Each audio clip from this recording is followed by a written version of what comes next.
Estamos aqui, antenando, fazendo a conexão aqui. Vou chamar meu amigo Arthur Vini para a gente bater esse papo aqui. Vou ver se resolve a situação.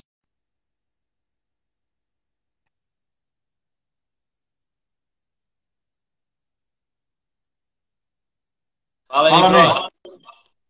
Agora rolou, hein? Será? Tá ouvindo Parecendo. latência aí? Não. Não, eu tô te ouvindo agora.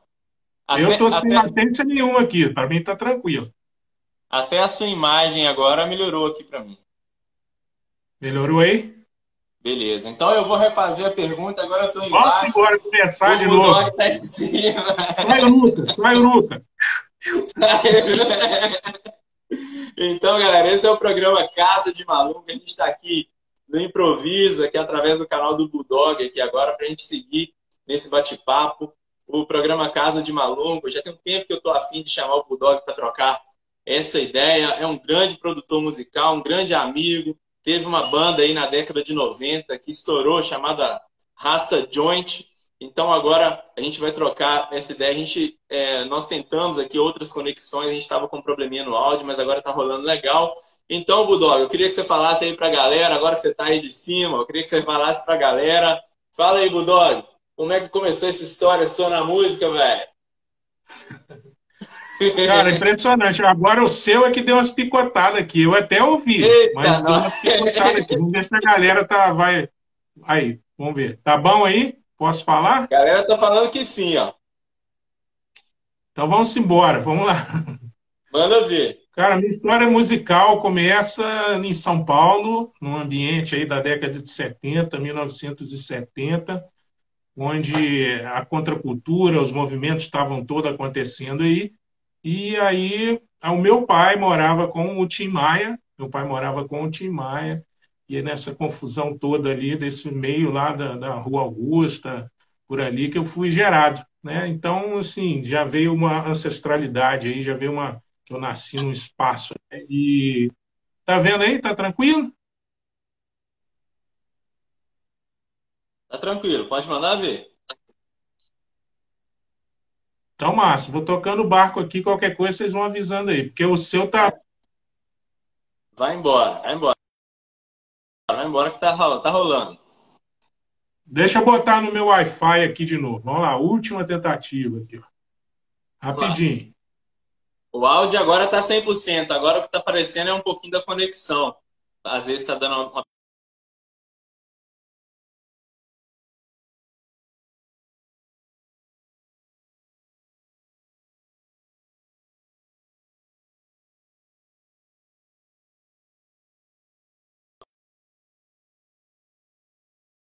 conexão aqui com Thomas Medeiros. Agora voltou. Voltou. Tá legal. Tá bom demais? Tá 100%. Agora não tá te cortando mais, não tá nada. Então vamos embora. Então segue na história Tranquilo. aí, mano. Beleza, aí eu estava comentando isso aí, né, de São Paulo, corta para 3 anos de idade, eu fui com minha mãe para o Rio de Janeiro, né, e aí eu mudei para lá e comecei a frequentar uma nova escola. No Rio de Janeiro tinha os programas aí dentro das escolas, o programa de musicalização infantil do maestro Villa-Lobos, né? Então, quase todas as escolas do Rio de Janeiro tinham ou canto ou musicalização, tinha atividades musicais. E aí eu já comecei, desde cedo ali, comecei, né, a batucar um pouquinho, né, fazer uma flautinha doce, essas coisas que criança faz na musicalização. Né? Aí fui, né, me envolvendo muito, não só com a música, mas com a arte, porque minha mãe também é uma cinéfila, assim, viciada em cinema, ela estudou cinema em São Paulo também, e me levava muito a balés, a exposições, né, e todas essas formas de arte no Rio de Janeiro, né, no Rio de Janeiro, quase capital do Brasil, tinha acabado de não ser mais ali e tal, mas ainda tinha muita cultura, era a capital cultural do Brasil, né? E aí, com isso, eu fui, né, consumindo, gente, muitas bandas ensaiando dentro da minha casa, da relação de amigos. Eu morava em Santa Teresa, um bairro cultural, né, de Viçosa, perto dos Arcos da Lapa e tudo. E com 7 anos, quando eu tinha 7 anos, a minha mãe casou novamente com outro músico, com um cara músico, né, bacana demais, o Michel. e ele é um músico que já tinha ido para Londres e tinha trazido uma citária indiana, a primeira citária indiana do Brasil ele trouxe. E assim, sempre multi, né, você percebendo na minha conversa aí que a arte veio chegando de todos os lados, bombardeando, né? E Show de aí, quando bola. eu Então, fui para a escola. Oi? só para te cortei aqui, mas só para você Vamos voltar só voltar. um pouquinho, você falou que seu pai morou com o Tim Maia, você falou um pouco sobre o cenário da contracultura que acontecia em São Paulo. É daquela época, Itamar Assunção, aquela galera, é mais ou menos essa época? É até antes, cara, é quando a Jovem Guarda estava no pico, estava surgindo Mutantes, aquela galera lá, o Gilberto Gil, Caetano Veloso tinha acabado de ser exilado, o Tim Maia tinha voltado dos Estados Unidos para tentar a vida, estava nessa fase aí, sacou? Ah, pode crer. E eu não peguei muito bem aqui. O seu pai também era músico, então? Não, não era Ou músico, não? não, mas era Ah, não era músico, não. filósofo, era um cara viajante de aí também, era mestre de yoga, tinha outras viagens, entendeu? Ah, pode crer. Não, só para poder pegar aí o raciocínio que eu não tinha entendido muito bem. Pode seguir aí no. Não, pode seguir na onda aí. Pode crer. Aí comecei a ter contato com o violão em casa, com meu padrasto, né, e alguns instrumentos assim, eu sempre ouvindo. Ele veio, trouxe para mim uma influência muito do progressivo, né? Ele tinha ido para a Índia, ele tinha ido para Londres, era fã de Beatles, George Harrison, essas coisas.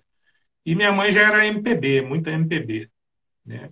E aí, quando chegou aos 12 anos de idade, eu estava numa escola, mudei para outra escola, uma escola maior dessas grandes do Rio de Janeiro. E aí eu gordinho, tímido, né? Já meio aquela história, né? do bullying, assim, você retrai, fica lá, não enturmava muito com a galera. Só que aí tinha uma banda na escola, sabe? Essas bandinhas de estudante na escola. E eu via a galera ensaiando lá, e tinha o baterista, tinha o guitarrista, tinha o vocalista, mas não tinha o baixista, né? E aí eu cheguei lá, pá, e eles falaram, pô, estamos precisando de um baixista, você não toca contrabaixo, não? Eu falei, toco demais, toco, me amarro em contrabaixo, tá? Aí, só que aí eu voltei para casa da aula, cheguei em casa, ô mãe, pelo amor de Deus, compra um contrabaixo para mim, que eu tenho que ensaiar essa semana com a galera.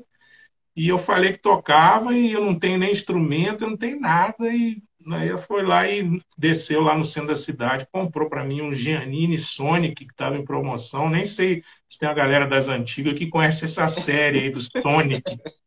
É tipo um tonante, assim, uma coisa É um, meio. um pau elétrico, né? É um berimbau de quatro cordas, bicho, sinistro, né? Aquela corda daquela altura, assim, sabe? É dura demais.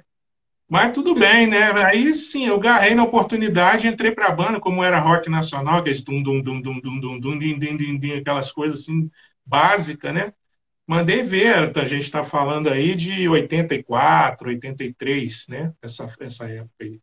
E aí E tava a só uma efervescência do curiosidade, rock nacional. você já foi pro baixo direto sem passar pelo violão, cara? Fui para o baixo direto sem passar para o violão. Quando eu tocava Ah, violão em casa, tirando as músicas de ouvido, eu ficava tocando, dedilhando o som do baixo, que era o que eu ouvia na minha cabeça, e não fazia acorde, eu fazia o baixo no violão, sem nem saber pode disso. crer. E aí, quando rolou essa oportunidade, eu caí para o baixo, eu fui direto para o baixo. Entendeu? Massa. Aí foi isso, aí comecei a tocar em sarau, rodar, aí depois a bandinha começou a dar certo, assim, o nome da banda é Guetos Algentes, olha essa doideira, coisa de rock nacional nos 80. E aí tocar em festinha e tal, aí eu comecei a me socializar, né, comecei a me soltar mais, a ficar mais tranquilo e tal. E aí também fiz um pouco de violão, aí sim eu peguei o violão um pouco, numa escola que chamava Cenário, que tinha em Botafogo, no Rio. Meu professor foi o Pedro Luiz, do Pedro Luiz e a Pedro Luiz, Parede. e a parede? É, isso aí. E os Caramba, caras velho. não era só Pedro mesmo na época, não era nada de Caramba, que Pedro Luiz e a professor da Parede. pesada. Gente fina pra caramba. Ele e a irmã dele também, que era vocalista de uma outra banda lá, envolvida com teatro também, enfim. E aí, daí depois eu comecei a gostar muito de blues, né? Curtir blues e comecei a tocar uma gaitinha. E aí eu comecei a ter aula com o Flávio Guimarães, do Blues Etílicos, que aí esse virou Obrigado. parceirão. Não tinha lançado nem o primeiro disco ainda, depois ele lançou o primeiro, o segundo. Eu fiquei com ele, eu fiquei uns 2 anos fazendo aula, muito bacana. E aí deu a doideira, vestibular, essas fases, o que, que eu vou fazer e tal. Aí eu fiz comunicação. Fui vestibular para comunicação, fiz 3 faculdades no Rio e, não sei por que, cargas d'água, Viçosa Engenharia Florestal, ao mesmo tempo. 3 comunicação e um Viçosa Engenharia Florestal. Passei nos 4, decidi para onde que eu vou. Vim embora para Viçosa. E E isso já tem quanto assim, tempo? cara, isso foi no fim de 90, 90 para 91. Então, eu estou há 30 anos em Viçosa já. Ah, pode crer. E quando que surge aí, cara, seu interesse pelo reggae? Porque quando eu falei que você iria participar comigo aqui, teve uma galera que me mandou mensagem no WhatsApp. Quando eu comecei a compartilhar seu cartaz, a galera te Aham, conhece muito, velho, pela banda Raça Joint. Então todo mundo isso. me perguntou, pô, o Bulldog, o Thomas Medeiros é o Bulldog, né, que é do Raça Joint e tal. Então eu percebo assim também. E eu também tinha essa. Antes de te conhecer como produtor, eu conhecia a sua banda sem saber que você tinha tocado nela, né? Pode crer. Então, então eu queria que você falasse um pouco sobre essa saída sua do blues e tal, e a entrada aí para o reggae. Porque hoje o seu som é muito marcado pelo reggae, né, velho? Pode crer. Então, na verdade, essa minha história com reggae, ela já ainda começou lá para a década de 80 ainda, lá para 87, 88. O que aconteceu? Quando eu terminei o primeiro grau, que fui para o segundo grau, que é o ensino médio hoje, né? Eu tomei pau logo no primeiro ano e aí minha mãe falou: olha, bicho, agora você vai trabalhar, segura sua onda aí que eu não tenho mais como garantir. E aí eu comecei a trabalhar e estudar à noite. E eu comecei a trabalhar como camelô.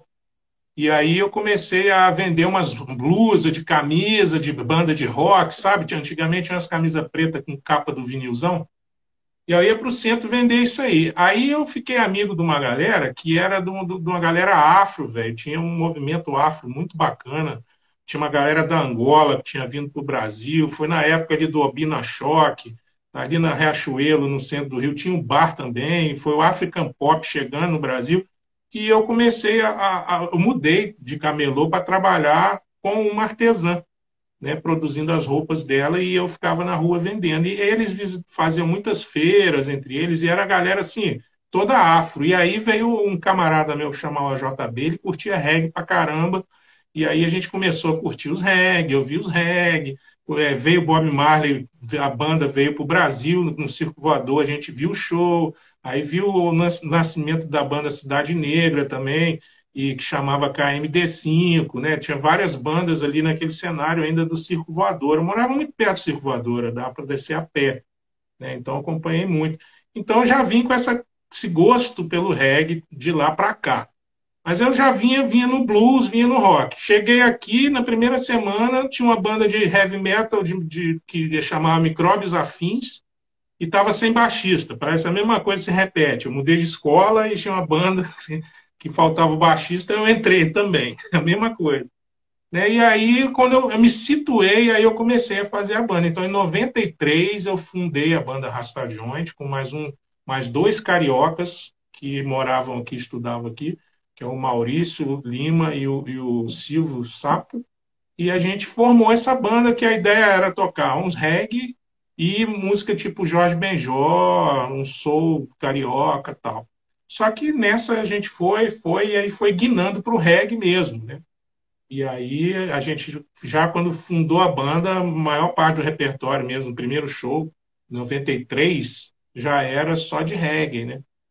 E aí começou assim a história musical do reggae, né? Eu pesquisava muito, né? Eu tenho família em São Paulo, então eu descia daqui para lá, ia na galeria do rock, ia naqueles lugares que vendiam os discos de vinil, voltava com vários discos e trazia para a galera, copiava e a gente tirava os discos e assim foi o início da banda.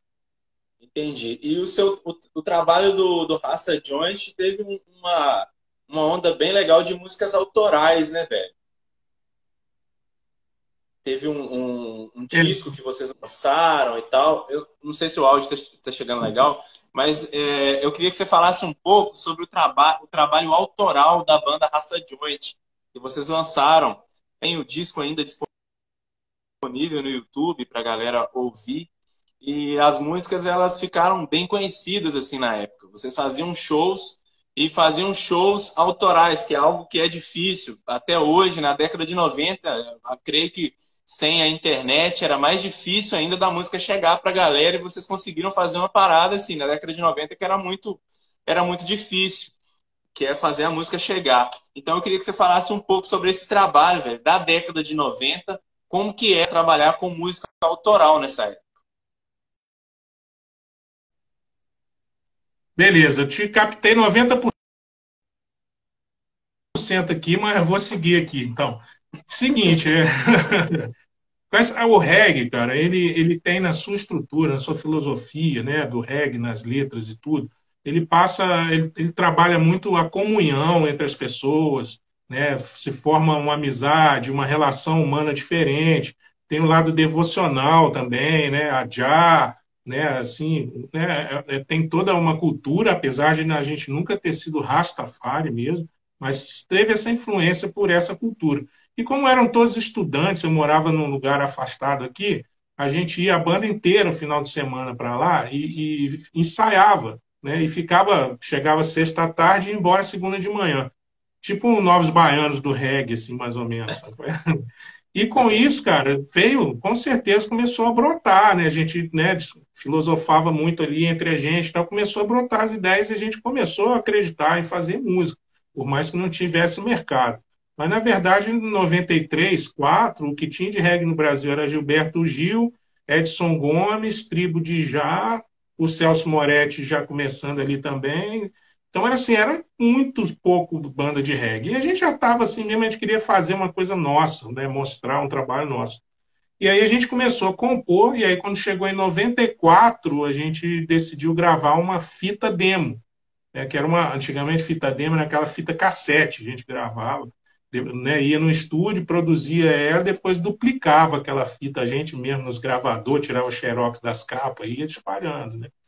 E aí isso repercutiu bem. Agora, uma coisa que ajudou muito também foi que inaugurou a rádio universitária aqui em Viçosa, e aí eu consegui fazer um programa semanal de reggae lá. Que eu pensei, pô, se eu tocar uma coisa que ninguém conhece, ninguém ouve, né, eu vou tocar para ninguém, então eu tenho que formar público. Então tinha um programa de 2 horas semanal que eu tocava reggae, só pedrada e falando e mostrando a cultura, né? E aí com isso a Viçosa começou a consumir reggae, a gente começou a tocar mais vezes e a coisa foi indo, né? E outra coisa importante também é que Viçosa, por ser uma cidade universitária, o pessoal que curte o seu som, quando vai embora para as férias, leva o seu som para a cidade de origem. Então isso, né, teve uma progressão geométrica nisso aí, né? Foi muito bacana. E aí, com isso, veio a necessidade de vai acumulando músicas e tal, e profissionalismo, shows maiores, abrindo show grande, viajando para fora para tocar. Aí veio a necessidade de gravação do CD mesmo. Essa rádio universitária que você está falando é a mesma rádio que tem hoje em Viçosa? Sim, sim, sim, rádio universitária. Eu comecei com o meu programa quando ela começou em caráter experimental ainda. E eu Interessante. fiquei 14 anos à frente lá, fazendo programa lá na Universitária FM. Show. Aí, cara, esse disco, então, que vocês gravaram, autoral, ele teve a sua produção também, né? Além de músico, você também trabalhou como produtor. Então, fala sobre esses primeiros passos aí na produção. Esse disco do Rasta foi o primeiro disco que você produziu? Cara, a fita demo, vamos dizer, aquela fita de 94, né? Os estúdios não existiam, né? Então, como eu tinha um padrasto músico e no Rio de Janeiro, ele tinha os contatos de estúdio. Então a gente foi para o Rio de Janeiro gravar. Quando eu entrei no estúdio, né, que chamava Manhattan, Estúdio Manhattan, lá no Rio, na Tijuca. Quando eu entrei no estúdio, cara, aí me deu uma coisa assim, falar, bicho, é isso que eu quero para mim, sabe? Acho que aqui eu estou me encontrando nesse ambiente aqui, nesse espaço. E aí eu comecei a acompanhar de perto a produção, né? E ajudar os meus amigos músicos a gravar, né? Então acabei fazendo essa direção artística sem nem chamar, nem saber que isso era direção artística, na verdade. Né? Mas vamos gravar, faz de novo, tá legal, vem. Aí comecei a assumir isso, né? Aí eu voltei. Aí quando eu fui gravar, aqui em Viçosa não tinha estúdio, eu não tinha estúdio. mas Juiz de Fora tinha um estúdio Caraíva, tem até hoje o estúdio Caraíva lá em Juiz de Fora, uma referência lá. Então, algumas coisas eu ainda fui daqui para lá para ajudar bandas a gravar, pegava bandas novas, ia, banda de amigo, ia para Juiz de Fora. Só que aí em 98, quando a gente foi produzir o nosso disco, aí eu já fui já como assim, direção mesmo. Aí fomos para o Rio de novo, em outro estúdio, né? E aí eu comecei a produzir. E aí foi a loucura que a gente, imagina, a gente pegou, juntou um monte de cachê, encheu os carros de quem tinha carro, desceu para o Rio de Janeiro, banda de reggae, não é 3, 4 pessoas, é 8, 9, né? E aí a gente desceu para lá e começou, botou 3 na casa de um, 5 na casa de outro, não sei o que lá, ia para o estúdio todo mundo, passou assim 10 dias indo para o estúdio, gravando e a banda foi embora, deixou aquele material lá. E aí alguém tinha que tocar isso para frente, né? E aí era bem na época, a gravação foi feita em ADAT, para quem trabalha em estúdio, sabe? Eram umas fitas grandes, aquelas fitas tipo VHS, que já era digital, porém ainda era em fita física, não era num software, né? E aí nosso disco foi gravado nisso. A mixagem disso era assim, como se você gravasse nas fitas, depois ela jogasse o som de volta na mesa analógica e a mixagem toda analógica. Tipo assim, agora vai ter um reverbão, agora ali, agora aquilo. O boom Tudo deu uma na mão. pratada, tudo na mão, tudo na mão. E aí eu Caramba. aprendi muito. O engenheiro de som era engenheiro do Hanoi Hanoi, o cara muito bacana, Alex Frias. E aí ele foi me ajudando, eu fui, né? A gente fez uma amizade muito grande e estava na transição dessa plataforma para o Pro Tools. E a produção do disco durou 2 anos, por falta de grana, de tudo.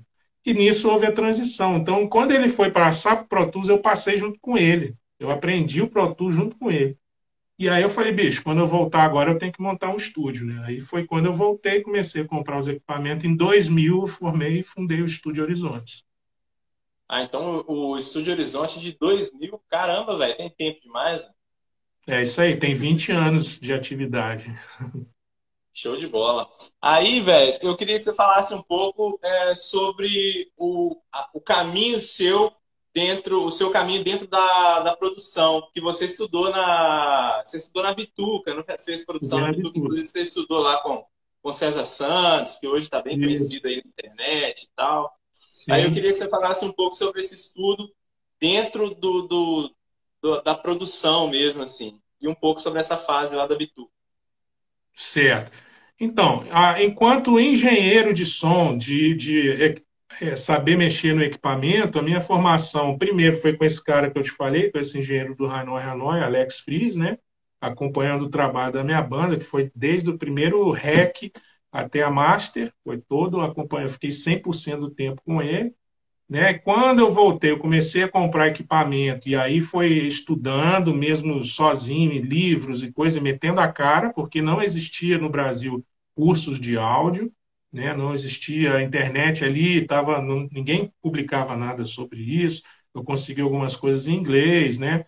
E aí fui tateando, montei um estúdio, o meu estúdio Horizonte é nesse quartinho que eu estou falando com vocês aqui, no fundo da minha casa. Fiquei 5 anos no fundo da minha casa, né? Então nisso eu fui aprendendo muito, trocando equipamento, né, fazendo tudo. Quando eu senti que eu já estava fazendo um trabalho legal, aí eu mudei para aquele estúdio físico que você chegou a gravar com a gente. Né? E aí eu mudei para lá em 2005. Eu só fui entrar na Bituca em 2011. Foi quando abriu o curso de engenharia de áudio e produção musical. A primeira turma que abriu em 2011, né? E aí o Então, que na verdade, acontece? quando você foi para Bituca, você já tinha uma experiência legal já. Muito grande. Eu já tinha viajado para fora também, eu fiquei quase um mês na África do Sul trabalhando num estúdio lá também, de uma galera chegada, chama Cherry on Top, em Johannesburgo, um estúdio bruto. Você tem até um troféu aí que você ganhou fora do país, não foi? Tem, isso aí foi festival de música participando na China. Eu fui para a Ah, na China China. tocando. É. Aí foi como músico mesmo, foi lá que eu fiz essa conexão com esse estúdio aí na África do Sul, que a rota do avião era São Paulo, Joanesburgo e Hong Kong, né? Depois Taiwan. E na volta a mesma coisa. E na volta, lá eu fiz contato, era um festival com 40 países. Né? E aí eu fiz amizade com essa galera da África do Sul, e na hora que eu estava voltando, eles falaram, não, fica aqui. Eu falei, embora, então vou ficar. E fiquei quase um mês lá. né? E aí eu aprendi bastante lá também, principalmente a área de broadcast, que é televisão, edição para vídeo, essas coisas, né? Esse Mas festival assim, foi com Rasta Joint, não? Foi. não, não. Aí é o seguinte, foi um festival de música budista. O que que acontece? Tem uma linha budista chinesa que todo ano eles soltam 10 poemas do Dharma, né, que seria a Bíblia de Buda, assim, né, fazendo um paralelo, e pegam 10 poemas e mandam para todos os templos no mundo inteiro. E aí os músicos locais musicam esses 10, então assim, 10 letras, todo mundo pega, escolhe alguma e faz a música e participa da seletiva regional em cada país. E aí eu fui para São Paulo, o Templo Zulá, em São Paulo, em Cotia. E aí eu fui, primeiro ano que eu fui lá e levei o samba, uma coisa mais bossa nova, samba e tal, e aí ganhei no Brasil. Aí eu levei músicos de Viçosa também, Maurício Shima, levei o Elvis do Cavaco, levei comigo também para lá. E aí lá a gente ganhou, assim, ficou razoável, tá? Não ganhou nada significativo. No ano seguinte, aí eu mandei de novo, só que eu fiz Folia de Reis, eu tocando rabeca, cantando, o Tiaga, que é um outro músico daqui também, muito conhecido no violão e na voz, e a gente foi nós dois, paramentado de folia de reis, com roupa, com tudo, e aí nós ganhamos a melhor representação folclórica do país. A gente classificou 3 músicas para lá. E uma ficou como melhor arranjo, outra representação folclórica do juiz e prêmio dos jurados, assim, revelação do jurado. Então foi muito legal a experiência, né? E aí Experiência, nessa eu cara. vim para esse estúdio na volta e fiquei com a galera em Johannesburgo, trabalhei lá e voltei. Então as minhas experiências foram essas, né? E muita coisa de ao vivo, de gravação, de erro e acerto, e vai fazendo, né? E aí quando eu fiquei sabendo que tinha a Bituca com o César Santos, que é um cara, né? Hoje todo mundo conhece ele mais pela mídia, pelo todo o É. trabalho que ele faz. Mas ele é muito fera de estúdio, né? Ele é um puta músico, ele formou em Berkeley, né? E tem medalha de honra ao mérito de Berkeley, né? Qualquer um que consegue isso aí, não. E aí ele voltou e estava dando esse curso, né? E aí eu fui, passei em primeiro lugar no vestibular, eram 132 candidatos para 10 pessoas, eu passei em primeiro. E aí, por causa dessa bagagem, dessa vivência, né? Disso tudo. E aí foi caindo as fichas, tipo assim, tudo aquilo que estava pulverizado na minha cabeça de informação, foi falar, ah, isso aqui é isso, porque é isso. Foi alinhando, né? E aí meu som fez uma diferença incrível também, né? Eu adaptei, mudei de software, mudei de plataforma, mudei de tudo e aí foi muito bom. É, isso aí eu posso falar pessoalmente, porque eu tive a honra aí de participar, de gravar no seu estúdio e sentir essa qualidade, né, que você oferece aí para os músicos. Para quem não sabe, o Bulldog produziu o disco Inverso e depois produziu o EP Linha do Tempo, que tem Eu Sou Negão, tem Pele Preta, né, como músicas assim de trabalho. Eu Sou Negão, a gente ultrapassou aí a marca de 1 milhão de acessos na internet. É a música que eu considero assim que mais levou o meu trabalho para outras pessoas fora Sim. Até hoje leva ainda. isso, exatamente. Então, assim, fora do estado, até fora do país. Então, foi bem legal. Foi uma experiência muito, muito grande. Com certeza, é uma experiência que a gente vai repetir.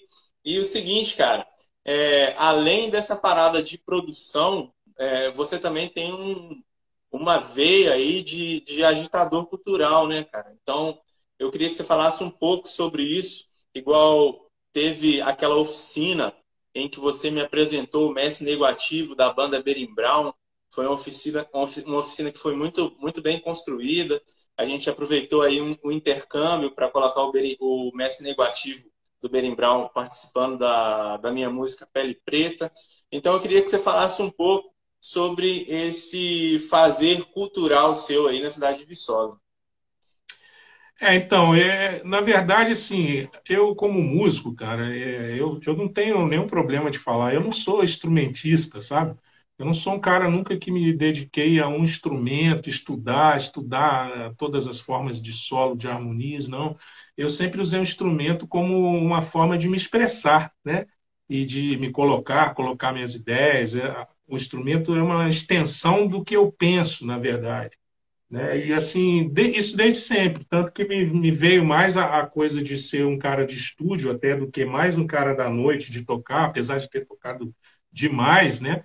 E isso me fez aprender muito. Eu fiz as contas, a última vez que eu fiz as contas, acho que eu tinha tocado em 23 bandas, depois que eu vim para Viçosa. E aí vem de Bom metal, de demais. reggae, de soul, de blues, de samba, de pop, de tudo, né? Então, você tocando de tudo que é estilo, você vai pegando um pouco de cada som disso aí, né? E como eu falei, desde menino eu fui tendo muita influência de várias formas de arte, não foi só a música, né? Então teve sempre o cinema, teve sempre a dança, teve sempre exposições de arte, tudo. E por estar num ambiente cultural, acho que eu não é que eu fui querendo ser, acho que eu fui chamado para isso, era a coisa que mais brotava de dentro de mim, né?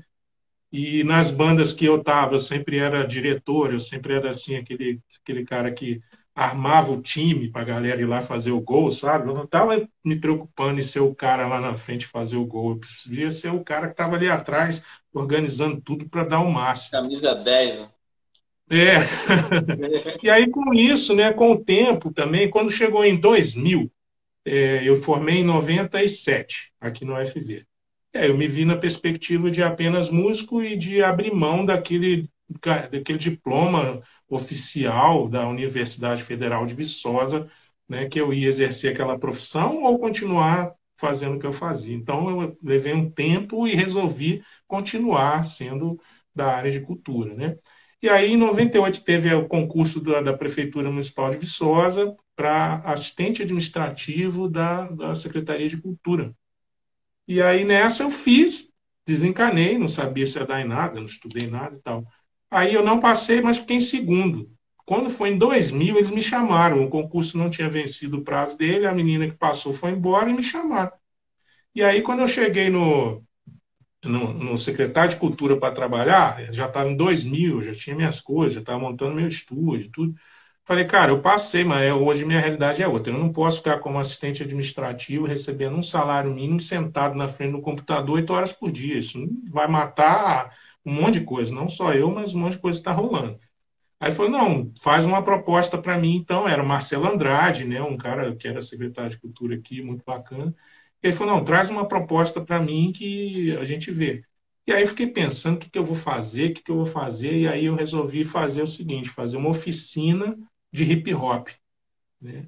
Que em 2000 o movimento hip hop estava bombando no Brasil e Viçosa ainda não tinha, né? Não tinha nada. Eu falei, não, vou abrir oficina de hip hop. E aí a gente quase que assim pode afirmar que foi quando nasceu o movimento hip hop em Viçosa. Então me envolvi com a produção do movimento hip hop, me envolvi na Secretaria de Cultura, trabalhando em eventos, ao lado de Marcelo Andrade, que era um grande gestor, Patrícia Lima, aqui também, do Núcleo de Arte e Dança, outra grande gestora.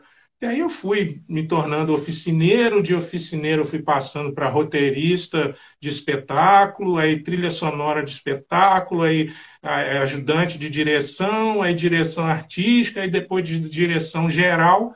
Então foi um caminhar, né? Foi um caminhar. Aí hoje eu estou como chefe do departamento de cultura, né? E pensando a cultura da cidade, várias esferas. Então, o que eu acho interessante disso, enquanto gestor, é que eu passei por várias frentes, fiz várias coisas, entendi vários meios que eu cheguei a ser gestor, mas isso me facilita o entendimento dessas áreas todas, não ser um gestor de gravata, sentar lá e ficar esperando a demanda acontecer, né? Eu entendo a cultura da cidade, eu entendo o que está acontecendo e o que precisa ser feito, né?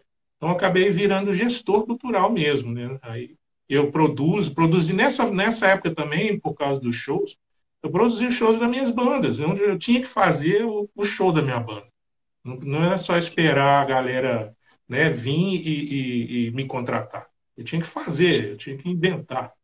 Então, na verdade, eu tenho acompanhado de um tempo para cá, mas então isso é desde 2000 que você trabalha de forma paralela, então, com a Sim. cultura, a Secretaria de Cultura e o seu estúdio. Exatamente, são muitas frentes, cara.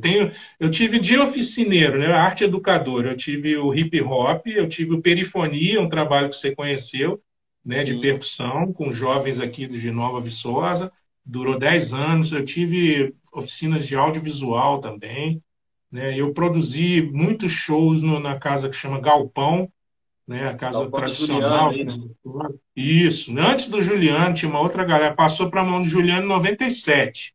Então, produzi muito antes e muito com o Juliano também. Né? E produzi algumas coisas dentro da Universidade Federal de Viçosa. Hoje eu também produzo o coral da UFV, né? Produção executiva e direção artística. Então, assim, é muita frente de trabalho que eu sempre fiz para sobreviver, né?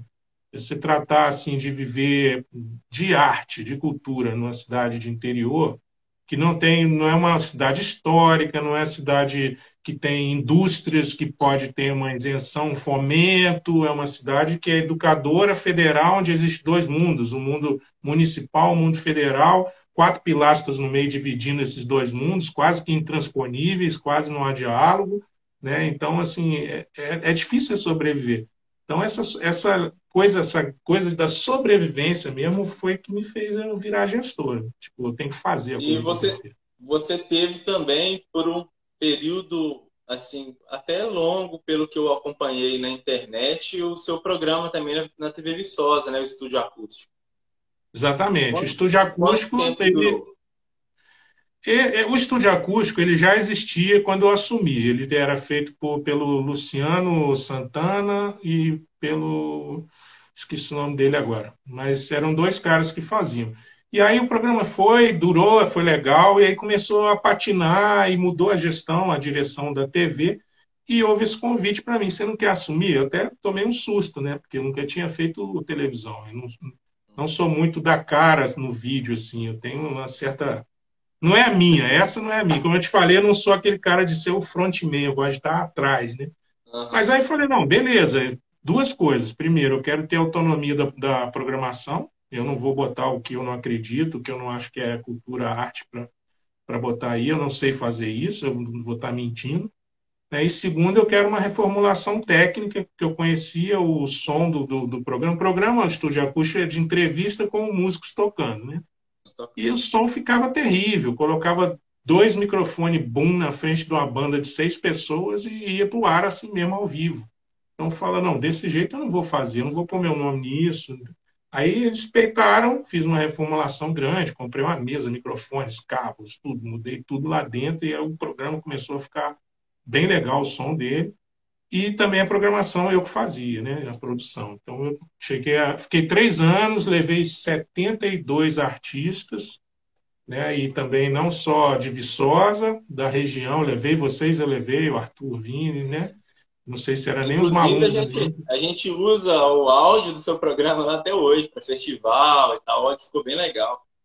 Ah, então, massa. E aí levei, pô, pessoas como Marina Colassante, uma escritora, né? E também a gente fazia ao vivo da Semana do Fazendeiro, e aí muita gente boa que vinha tocar na Semana do Fazendeiro passava por um stand que a gente botou lá, então eu entrevistei muita gente fera também de fora, né? Então, assim, me deu uma bagagem também. Eu já tinha a oratória, vocês veem que eu falo até demais, mas eu já tinha a oratória da rádio, e aí eu trouxe isso para a televisão, né? E assim, fazendo um papo mesmo, né? Aqui eu estou falando muito, mas no programa eu deixava a galera falar, porque era Aí, ó, o vocês que. Cauê tá mandando um salve aí. O Cauê já tocou com você já, aí, ó. Mandou um salve aí Cauê? embaixo aí, ó. Cauê tocou demais. Fala, Cauê, abração para você, cara. Eu tenho orgulho desse cara aí. Conheci ele menino, tocando dentro de uma garagem aqui. Chamei ele para o Rasta Joint. Primeiro show dele com a banda. Ele vai falar se é mentira aqui, ó. Primeiro show dele com a banda foi em Vitória, para umas 15 mil pessoas. Ele subia as Caramba. perninhas dele, caniço, de 2 metros de altura, tremia, batia. Ele tocava 3 notas no trombone, virava para o lado e vomitava lá em cima do palco. De nervoso? De nervoso, cara. Era menino, devia ter Caramba. uns 17 anos, sei lá, uma coisa assim. Olha lá, tá confirmando aí, ó. Eu tenho muito orgulho dele. Hoje ele é um maestro lá em Governador Valadares, tem projeto social, tenho muito orgulho desse cara. Muita gente boa. É, ele é da pesada. Eu tive o prazer de conhecer ele aqui em Ponte Nova nas bandas. Eu tocava na banda 7 de Setembro e ele sempre vinha em encontros de banda, ele estava sempre presente e é sempre uma figura que destaca, né, velho? Encontro de Dois banda, metros de todo mundo altura, assim, acho que ele tocava todo mundo tuba, né? nivelado assim, e ele lá no alto, lá, assim, pá, com trombone, sempre tocando, fazendo muito. Ele interpreta muito tocando, então é um cara que Performance. Tem uma performance da pesada sempre destacando. Salve, salve, Cauê. Tamo junto, brother. Valeu aí por participar. Figuraça. Então, mano, caminhando aqui, velho, já para os nossos finalmente aqui, eu queria que você finalizasse, cara, falando sobre o que você está fazendo na atualidade aí na sua gestão. Você falou que está trabalhando na direção, né, da secretaria, não é isso? Sou chefe de departamento de cultura. Chefe do departamento de cultura. Eu queria que você Isso. falasse sobre esse trabalho. Eu vejo que é um trabalho que é bem amplo, né? Direto eu vejo que você está passeando aí por diversos setores culturais. Então, eu queria que você falasse sobre isso e o que a galera de Viçosa e região pode esperar aí dessa gestão e mandar, se tiver algum informativo para a galera, que eu sempre vejo que você faz muita divulgação falando sobre eventos, o que está acontecendo e tal. Lógico que a gente está aí nessa parada total Exato. aí do coronavírus que está foda, mas se tiver algum material online para a galera consumir, algum vídeo que você já fez, algum trabalho, manda aí para a galera. Pode crer. Então, foi um desafio muito grande, né, que eu assumi na gestão, né, desse mandato 17 a 20, né, do prefeito Ângelo Schecker, ele me convidou, e aí, na verdade, nós estamos no quarto ano, né, então, assim, eu não sei como vai ser no ano que vem, porque é um mandato, ele não tem nem a possibilidade de reeleição, então, possivelmente, há mudanças, né, das chefias, de tudo, então, eu não sei, realmente não sei, vamos aguardar o futuro. Mas no presente, né, foi 4 anos de primeiro, com a constatação de como a cultura de Viçosa estava, cada segmento como estava, né? Segundo, alavancar o Conselho Municipal de Política Cultural, dar voz a cada um desses segmentos para que a gente tivesse uma esfera pública para poder ouvir, dialogar e elencar o investimento, aonde fazer o investimento de forma certeira, contemplando todas as formas de arte, daí partir para ação. Então, esse foi o meu mandato nesse sentido, foi desse jeito, um diagnóstico, ouvir todo mundo e partir para ação. Então, agora a gente já está realizando muita coisa, né? Na área de música, tem o Festival de Música de Barzinho, que você já até ganhou, ele veio aqui, já ganhou, né? Além de outros, assim, música acontece quase todo final de semana, com apoio a eventos também que a gente faz da população. Mas do cinema também, o Cine Experimental, tinha um festival de cinema agora, no último final de semana de março, foi cancelado já por causa do coronavírus. Né? A dança, a gente apoia muito a dança aqui, né? Principalmente as danças urbanas, que é muito forte aqui. Então, assim, vários segmentos da literatura, a gente está começando a desenvolver a nova feira, e fazer uma feira de literatura, né? Então, muita coisa, mas assim, agora, nesse momento, a gente teve que parar, frear, né? Até criei esse espaço para a gente continuar esse diálogo, não perder, né, a conexão, para que quando voltar, a gente volte com força total aí para realizar esses Eu tenho, eventos. eu tenho, eu tenho acompanhado, cara, algumas lives de você aqui no seu Instagram. Essas lives que você tem feito, ela é um projeto? Isso, é um projeto, é o Papo de Cultura, né? Na verdade, eu estou chamando artistas de Viçosa e da região para a gente bater um papo, tipo esse que a gente está batendo aqui de 1 hora, mas que a gente fale sobre a cultura da nossa cidade, o que o pessoal tem de demanda, o que acha que deve ser feito, o que está bom, o que está ruim, mostrar o seu trabalho também, porque está todo mundo recluso, né? Então, assim, é mais uma força nesse sentido aí, de continuar a conexão. Não pode perder a conexão, porque a gente vem construindo tanta coisa e não deixar desabar isso agora, né? Show de bola. Então, mano, massa ter trocado essa ideia com você. Já tem um tempo que eu estava a fim de bater esse papo. Quero dizer que me sinto muito honrado de fazer parte aí da sua história. Você é um grande produtor. Todo lugar que eu vou, eu sempre levo aí o seu nome. E o seu nome é muito respeitado. Muita gente te conhece. Pô, Então, obrigado. já fazendo aqui o jabá, né, velho? O Bulldog produziu o disco Inverso, tem o disco disponível no Spotify. Ele também produziu o meu EP Linha do Tempo, que também está disponível no Spotify. É um trabalho assim que eu me orgulho muito dele. Uma sequência que foi muito importante assim para minha carreira. E brigadão aí, velho, disponibilizar o seu tempinho da quarentena aí para trocar essa ideia Não, comigo. tranquilo. Se tiver um tempinho, não estou sem relógio de saber quanto tempo fala aqui, mas eu preciso falar também, cara, do seu trabalho. Acho que foi um encontro muito bacana que a gente teve. Você chegou aqui em Viçosa um pouco assim, sem saber o que fazer muito, seu direcionamento de carreira. Então, assim, acho que foi, a gente passou um ano junto, não foi apenas produzir o seu disco, acho que as conversas que a gente teve durante um ano foi muito bacana, foi de amadurecimento. Hoje eu vejo frutos desse amadurecimento aí no seu trabalho, como é que você conduz, você entrou numa linha do trem, segue, vai com a locomotiva a todo vapor aí. Eu tenho sempre muito orgulho também de falar do seu trabalho, mostro muito sempre. Você é um artista muito generoso, que quando você traz a sua obra, você deixa um diretor ter o olhar de fora, te falar coisas sem você ficar no ego retrucando. Isso é uma coisa muito importante, uma qualidade que os artistas têm que ter também, porque às vezes você fica enclausurado na sua obra maravilhosa e às vezes a pessoa de fora vem te dar uns toques. Você já pensou em fazer por isso aqui? Você está indo muito para lá, ó, vem para cá. Né? E nem sempre todo mundo ouve. Você ouviu e a coisa evoluiu, não é à toa que você está indo cada vez mais longe. Fico muito orgulhoso de você também. E obrigado pelo espaço. Estou aí, quando precisar, a gente está aí para se falar. Aqui, ó, tem um comentário aqui do Nelson, que é um músico aqui de Ponte Nova. Ele falou aqui, ó, ô Arthur, você tem que pedir pro Bulldog tirar a barba também, ó. Pode crer, eu estou ensaiando, eu já comprei o Prestobar tem uma semana, velho. Eu vi seu vídeo fazendo isso, mas eu vou ficar com a cara de bunda gigante, velho. Ô, Nelson, ó, Pô, imagina essa bochecha aqui toda hora, olha bem, ó, ok. Vou ficar com a cara de bunda, velho. Quando eu cortei, eu demorei, assim, uns 2 dias para conseguir me reconhecer no espelho, né, velho? Que eu tenho barba desde os 16 anos de idade.